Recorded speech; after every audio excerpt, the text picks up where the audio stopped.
கர்த்தர் நம்மை ஆசீர்வதிப்பாராக. ஆமென். லூக்கா 2ஆம் அதிகாரத்தை நாம் யாவரும் எடுத்து வைத்துக் கொள்வோம். 1 முதல் 8 வசனங்களை சத்தமாக வாசிக்கலாம். ஆமென். அல்லேலூயா. சீரியா நாட்டிலே சிரேனி என்பவன் தேசாதிபதியாக இருந்தபோது இந்த முதலாம் குடிமதிப்பு உண்டாயிற்று. நாம் எல்லாம் எப்படி ஆதார் கார்டு பதிவு பண்ணுறோமோ அது போல் அந்த காலத்தில் ஒரு திடீர்னு ஒரு லிஸ்ட் எடுத்திருக்கிறாங்க. பதிவு பண்ணுவதற்காக இவங்க வெளியூர்லேருந்து சொந்த ஊருக்கு வந்திருக்கிறாங்க. கலிலியா நாட்டில் உள்ள நாசரேத்திலிருந்து யூதாயா நாட்டில் உள்ள பெத்லகேம் என்கிற ஊருக்கு. அது நாடு என்று சொன்னாலும் அது பெரிய ஒரு நாடு அல்ல. இப்போ இதை ஊருக்குள்ளே சொல்லுவாங்களே, ஏலூர் நாட்டுக்கும் அந்த மொஞ்சனூர் நாட்டுக்கும் கொடுக்குறோம் அப்படின்னு. அது பார்த்தா 2 பக்கத்தில் 3 கிலோமீட்டர் தான் இருக்கும். ஆனால் நாடுன்னு பேசிக்குவாங்க. அது மாதிரி இது ஒரு 10 கிலோமீட்டர் 20 கிலோமீட்டருக்குள்ளே தான் இருக்குது. இருந்தாலும் அவங்க அப்படி பேசிக்கொள்கிறார்கள். அங்கே சொல்லப்பட்டிருக்கு, கலிலியா நாட்டில் உள்ள நாசரேத்திலிருந்து யூதேயா நாட்டில் உள்ள பெத்லகேம் என்னும் தாவீதின் ஊருக்கு போனார்கள். ஏன் தாவீதின் ஊருக்கு போனார்கள்? தாவீதின் ஊரில் தான் இயேசு பிறக்க வேண்டும் என்று தேவன் நினைத்தார். ஒரு அல்லேலூயா சொல்லுங்க. தாவீது வண்டிதான் ஆண்டவராகிய இயேசு கிறிஸ்துவுடைய இருதயத்துக்கு ஏற்ற மகன். அல்லேலூயா. கர்த்தராகிய இயேசு கிறிஸ்துவுக்கு ஏற்ற மகன் யார் அப்படின்னு சொன்னா ஆமென், தாவீது. ஏன் தாவீது அப்படி சொல்லப்பட்டிருக்கிறது என்று சொன்னால், அவர்தான் ஆமென் ஒவ்வொன்றையும் ஆண்டவர்கிட்ட கேட்டு கேட்டு கேட்டு செய்வார், பயபக்தியா இருப்பார். ஆமென். அல்லேலூயா. அதனால அவர் பயபக்தியா இருக்கிறதுனால ஒவ்வொன்றையும் கேட்டு கேட்டு ஆண்டவர்கிட்ட கேட்டு கேட்டு செய்யறதுனால ஆண்டவருக்கு அவரை ரொம்ப பிடிச்சி போச்சு. அது மட்டுமல்ல, அவர் தான் ஆண்டவருக்காக ஆலயத்தை கட்டினார். அல்லேலூயா. நான் எல்லாவற்றையும் சவதரித்து வைத்து விட்டேன், அதாவது எல்லாவற்றையும் ரெடி பண்ணி விட்டேன், என் மகனே நீ எலும்பி மாத்திரம் கட்டு என்று சொல்லி சாலமோனுக்கு சொல்லியிருந்தார். ஆகையால் தேவன் அவரை தெரிந்து கொண்டார். அவருடைய ஆமென் சோத்திர பெயரிலே, அவருடைய ஊரிலே, அவருடைய வம்சத்திலே அருள்நாதர் இயேசு பிறக்கிறார். அவ்விடத்திலே அவர்கள் இருக்கையில், அந்த பெத்லகேமில் இருக்கையில் பிரசவ காலம் நேரிட்டது. திடீரென்று சொல்லி அந்த மகளுக்கு பிரசவ காலம் நேரிட்டது. அவள் தன் முதற் பேரான குமாரனை பெற்று சத்திரத்திலே அவர்களுக்கு இடமில்லாத படியினால் பிள்ளையை துணிகளை சுற்றி முன்னணியிலே கிடத்தினார்கள். ஒரு மாட்டு தொழுவத்திலே முன்னணியிலே அவர்கள் கிடைத்திருக்கிறார்கள். வானத்தையும் பூமியையும் படைத்த சர்வவல்லமையுள்ள தேவன் அவர் குழந்தையாக பிறக்கிறார். அவரை பிறப்பதற்கு வரவேற்பதற்கு மேய்ப்பர்கள் ஏற்கனவே சொல்லியாச்சு, நட்சத்திரத்துக்கு மெயினா சொல்லியாச்சு. ஆண்டவர் சொல்லிட்டார். அல்லேலூயா. யாருக்கு சொல்லியிருக்கிறார்? நட்சத்திரத்துக்கு சொல்றாங்க. 4 சாஸ்திரிகள் இருந்தாங்களாம். அவர்களுக்கு ஒருத்தர் கிழக்கிலிருந்து வரார், ஒருத்தர் மேற்கிலிருந்து வர்றார், ஒருத்தர் வடக்கிலிருந்து வரார். எல்லாருக்குமே கிழக்கிலே கண்ட நட்சத்திரம், கிழக்கிலே ஒரு நட்சத்திரம். அந்த 3-4 பேர்த்துக்குமே ஒரே நட்சத்திரத்தை ஆண்டவர் குறித்து, இந்த நட்சத்திரம் எங்க போதோ அப்படியே போயிட்டே இருங்க, அது நட்சத்திரம் எந்த ஊர்ல எந்த வீட்டு மேல நிக்குதோ அந்த வீட்டிலே இயேசு பிறந்திருக்கிறார். அல்லேலூயா. அதனாலதான் நம்ம கிறிஸ்தவர்கள் எல்லா வீட்லயும் நம்ம ஸ்டார் தொங்க விட்டுருக்கிறோம். எத்தனை பேர் வீட்டுல ஸ்டார் இருக்குது? கரங்களை எடுத்துங்க பார்க்கலாம். எங்க வீட்டுல பாருங்க, இந்த கார்கிட்டே ஸ்டார் இருக்குது, போர்ட்டிகோவிலே ஸ்டார் இருக்கு. இன்னும் நிறைய கட்டியிருந்தோம். அப்ப இங்கெல்லாம் பாருங்க ஸ்டார் எல்லாம் தொங்க இருக்குது. அல்லேலூயா. அடுத்த வருஷம் நீங்க எல்லாரும் நிறைய ஸ்டார் வாங்கி கட்டணும் சர்ச்சுக்கு. அல்லேலூயா. யாரோ கட்டணும்னு நினைக்க கூடாது, நீங்க ஒவ்வொருத்தரும் முயற்சி எடுக்கணும். அல்லேலூயா. அப்ப பாருங்க, அந்த ஸ்டார் அந்த வீட்டுக்கு நேராக சரியாக, அந்த ஜீசஸ் பிறந்த அந்த வீட்டுக்கு நேராக சரியாக வந்து நின்றது. அவர்கள் கண்டுபிடித்தார்கள். உடனே போய் அந்த குழந்தையினுடைய காலில் விழுந்து எல்லாரும் ஆசீர்வாதம் வாங்கிக்கிறாங்க. அல்லேலூயா. தெய்வ குழந்தையா இல்லைன்னா யாரும் என்ன பண்ண மாட்டாங்க, அந்த அளவுக்கு ஒரு பெருசா கொஞ்சுவாங்க, விளையாடுவாங்க, எல்லாம் செய்வாங்க. ஏதாவது சின்னதா கிஃப்ட் 50 ரூபா 100 ரூபா கொடுப்பாங்க, தங்கம் வெள்ளி மோதிரம் ஏதாவது போட்டு விடுவாங்க. ஆனா ஜீசஸுக்கு என்ன நடந்தது தெரியுங்களா? அவர்கள் அந்த நாட்டிலே மேய்ப்பர்கள் வயல்வெளியில் தங்கி தங்கள் மந்தையை காத்து கொண்டிருந்தார்கள். அவ்வேளையில் கர்த்தருடைய தூதன் அவரிடத்தில் வந்து நின்றான். கர்த்தருடைய மகிமை அவர்கள் சுற்றிலும் பிரகாசித்தது. அவர்கள் மிகவும் பயந்தார்கள். தேவதூதன் அவர்களை நோக்கி, பயப்படாதீர்கள், இது எல்லா ஜனத்துக்கும் மிகுந்த சந்தோஷத்தை உண்டாக்கும் நற்செய்தி உங்களுக்கு அறிவிக்கிறேன். அல்லேலூயா. கிறிஸ்து வரவில்லை என்றால் நாம் இன்னைக்கு இந்த இடத்துல உட்கார்ந்திருக்க முடியாது. அல்லேலூயா.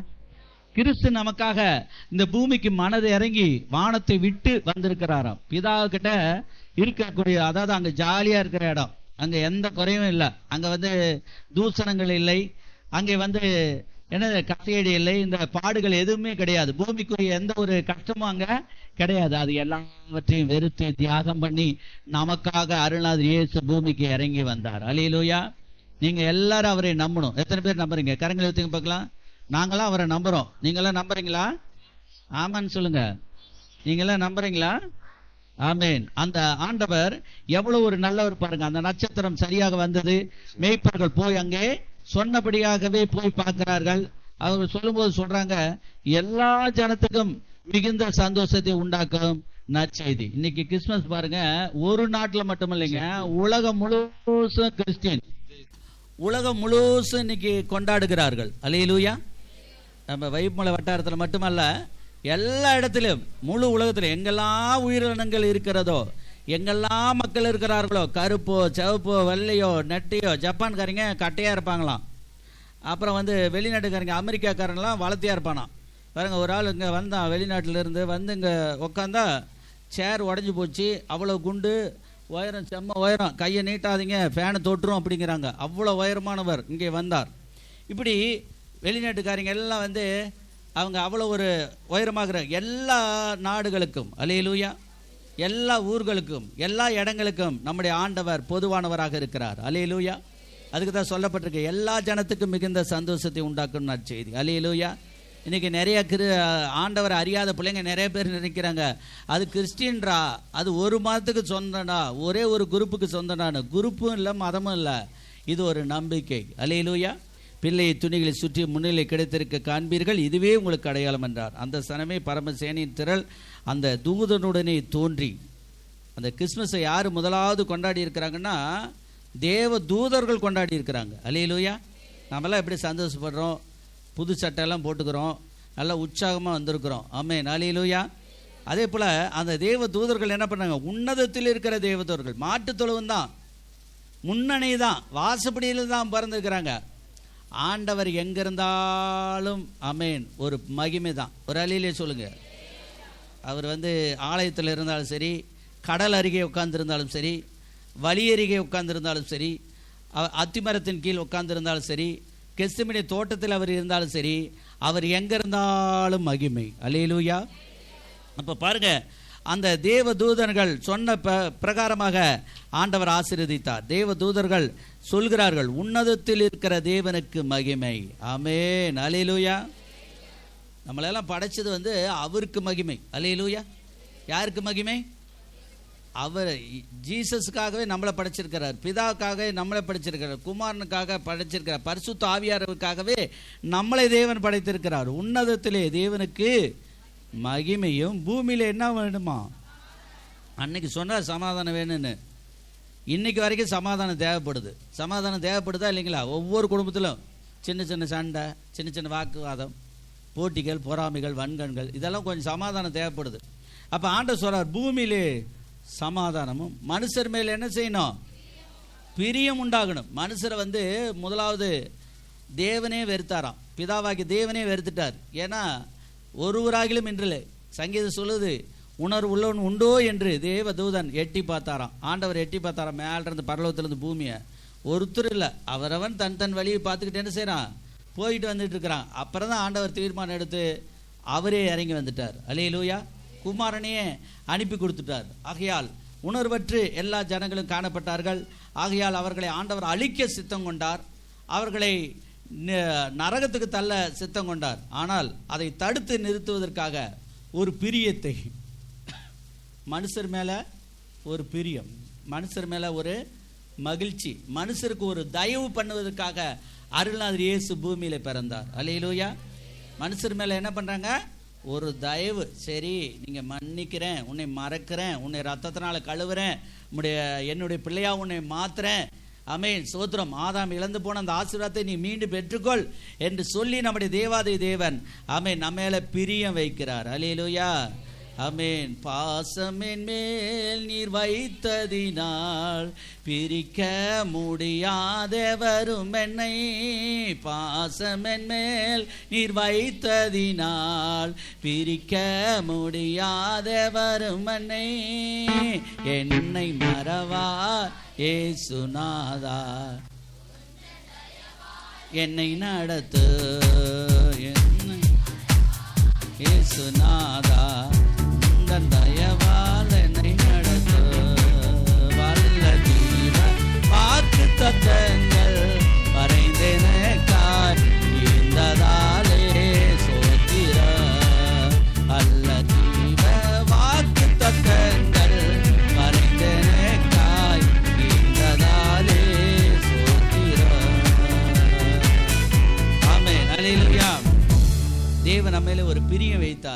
நாம் கெட்டு போகக்கூடாது, நரகத்துக்கு போகக்கூடாது என்பதற்காகவே ஆண்டவர் நம்மளை ரட்சித்திருக்கிறார். அல்லேலூயா. ஆமென், ஸ்தோத்திரம். இந்த கூட்டம் சாதாரண கூட்டம் அல்ல. ஆமென், இது உலகத்துக்கு ஒளியாக உப்பாக இருக்கிற ஒரு தெய்வீக கூட்டம். ஆமென், அல்லேலூயா. ஆமென், ஸ்தோத்திரம்.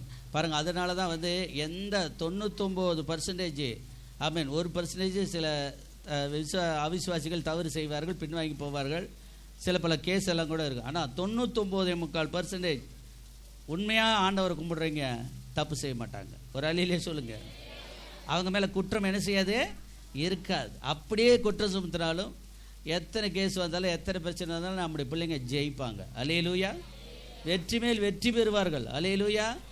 ஒரு நாளும் தோற்று போக மாட்டார். நிறைய பேர் என்கிட்ட சொல்லியிருக்கிறாங்க, வீணான பிரச்சனைகள் எத்தனையோ வந்ததுங்க, அது எல்லாவற்றையும் ஆண்டவர் ஜெயிச்சிட்டார், மாற்றி கொடுத்துட்டார் அப்படின்னு நிறைய பேர் என்கிட்ட சாட்சி சொல்லியிருக்கிறாங்க. ஏனென்றால் நம்முடைய பிள்ளைகள் பரிசுத்தமான பிள்ளைகள். அல்லேலூயா. ஏனென்றால் தேவன் அவர்களை உண்டாக்கி இருக்கிறார், உயிர் கொடுத்திருக்கிறார், உடல் கொடுத்திருக்கிறார், வாழ வைத்து கொண்டு வருகிறார். தேவதூதர் 15வது வசனம், தேவதூதர்கள் அவர்கள் விட்டு பரலோகத்துக்கு போன பின்பு மேய்ப்பர்கள் ஒருவரை நோக்கி போய்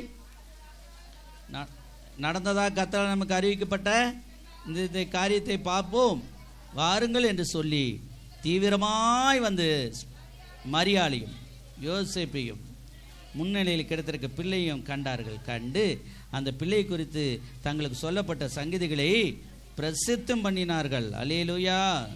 அவங்க எவ்வளோ ஒரு மகிழ்ச்சியாய், எவ்வளோ ஒரு உற்சாகமாக அவரை தொழுது கொண்டார்கள். இன்றைக்கு நாமும் கூட அவரை உற்சாகமாக தொழுது கொள்வோம், அவரை நாம் அதிகமாக நம்புவோம். ஞானசானம் எடுக்காத பிள்ளைகள் ஞானசானத்துக்கு ஒப்பு கொடுங்க.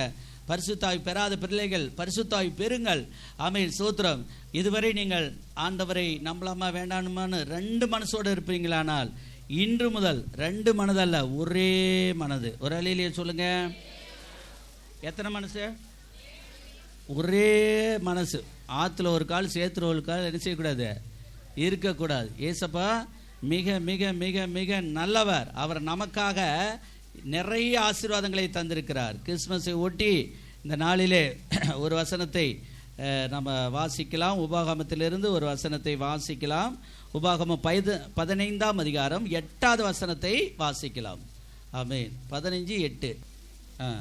அதில் இன்னும் கூட எழுதியிருக்கு, கர்த்தர் நன்மை செய்வார், உனக்காக பாறையான கண்மலையிலிருந்து தண்ணீரையும் ஆண்டவர் புறப்பட பண்ணுவார். அல்லேலூயா. ஆமென். 12:28 சொல்கிறது, கவனித்து கேள், பரிபூர்ண நன்மை உண்டாக தேவன் உனக்கு கட்டளையிடுவார். அல்லேலூயா. நமக்காக அற்புதத்தின் மேல் அற்புதத்தை செய்வாராம். இதுதான் அதுதான் அல்ல, கண்மலையை பிளந்து தண்ணீரை தருவாராம். அல்லேலூயா. கடந்த நாட்களில் நம்ம போர் போட்டோம், ஜெபம் பண்ணோம், ஜெபம் பண்ணி போர் போட்டோம். அடிக்கடி நம்ம யோவான் சுவிசேஷம் படிக்கும் பொழுது அதில் ஜீவ தண்ணீர்னு வரும். அதுபோல் ஆண்டவரை நல்ல தண்ணியாக வரணும், ஆசீர்வாதமாக இருக்கணும் அப்படின்னு சொல்லி நம்ம ஜெபம் பண்ணோம். அதே பிரகாரமாக நமக்காக, எல்லாரும் சொல்லுங்கள், நமக்காக பாறையான கண்மலையை பிளந்து தண்ணீர் புறப்பட பண்ணினார். ஆமென். அல்லேலூயா. இப்பொழுது நாம் இன்றைக்கு அந்த தண்ணி தான் நம்ம செலவழிச்சிட்ருக்கிறோம். அந்த தனி தான் ஆண்டவர் நமக்கு கட்டளையிட்டு இருக்கிறார். தொடர்ந்து நம்ம ஆண்டவரை நம்பணும், தொடர்ந்து அவரை நாம் தேடணும். அப்பொழுது தேவன் நமக்கு ஆசீர்வாதத்தையும் அற்புதத்தையும் தேவன் கட்டளையிடுவார். தேவன் நம்மை கைவிடவே மாட்டார். அல்லேலூயா. நீதிமொழிகள் 28:10 சொல்லுகிறது, உத்தமர்கள் நன்மையை சுதந்தரிப்பாங்களாம். என்ன பண்ணுவாங்களா?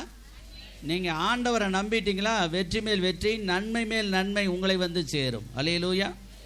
என்ன சேரும்? நன்மை மேல் நன்மை. ஒரு ஆசீர்வாதம்னா அதோட நிற்காது, தொடரும்.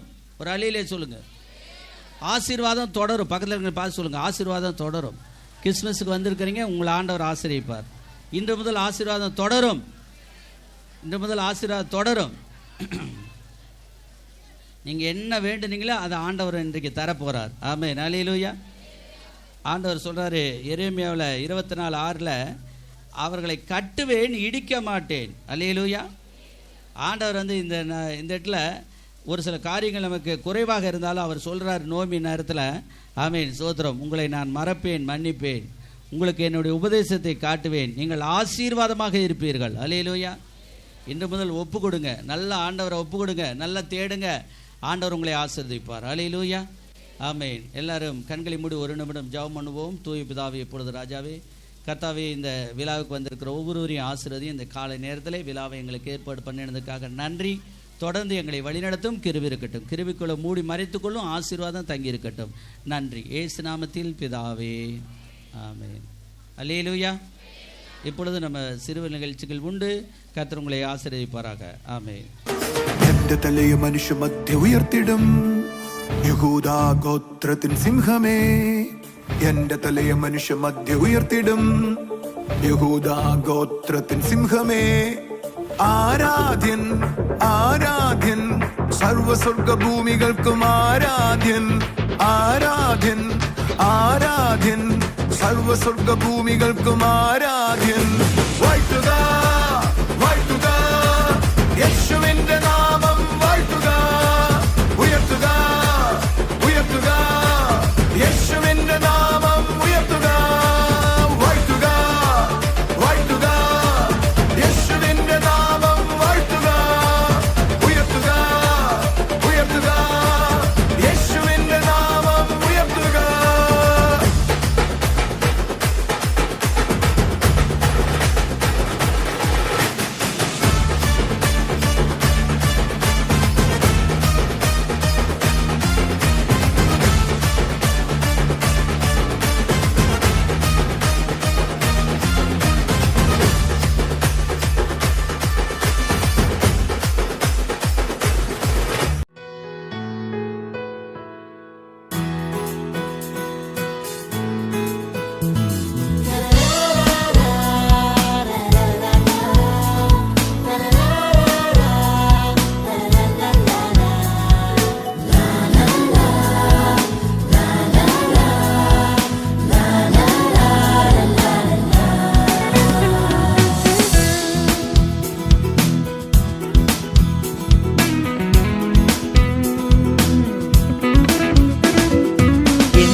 நீர்தானையா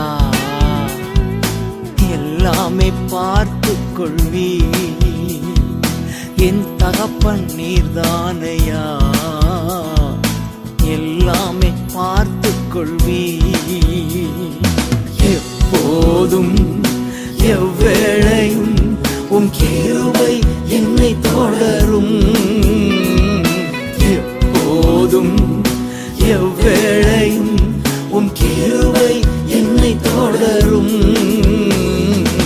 என் தகப்பன் நீர்தானையா எல்லாமே பார்த்து கொள்வி. என் தகப்பன் நீர்தானையா